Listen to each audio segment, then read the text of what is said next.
question is, how do all of these emergency orders and declarations play on the streets where it really matters? And Fox 12's Adrian Thomas spent his day finding out and joins us live from Southeast Portland with local reaction. Adrian. Pete, Riel, we caught up with one organization who helps people living on the streets in Portland on a daily basis. And the director tells us he's very appreciative of the new governor's efforts, but say there's still more the state can do.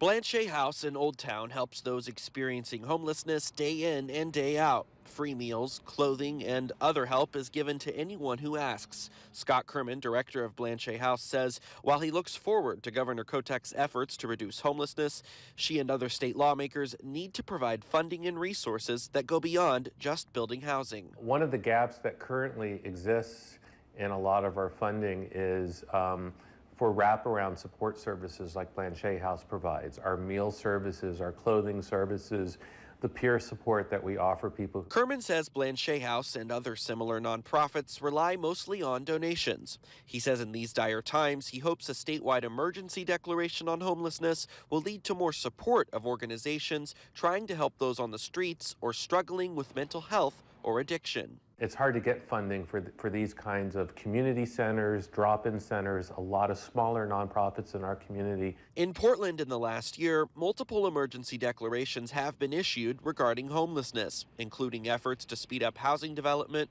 remove campsites from unsafe areas, and find alternative shelter options. Mayor Ted Wheeler also enacted a ban on camping in unsanctioned areas this past fall. But KERMAN says he's not seeing much of a difference from his perspective. And to be honest, I mean, we haven't really seen much change. When these things are declared, sometimes the plans in place are down the road. You know, what I don't know is how these declarations help ramp up the urgency with which we need to act. Now, all we've heard from city officials so far in response to the governor's emergency declaration is a tweet from Mayor Ted Wheeler in which he says he looks forward to collaborating with Governor Kotek to confront the homelessness crisis. I reached out to the mayor's office today to try and get some more specifics possibly about what a statewide emergency declaration on homelessness would look like here in Portland. I have yet to hear back from the mayor's team. Live in Southeast Portland, Adrian Thomas, Fox 12 Oregon.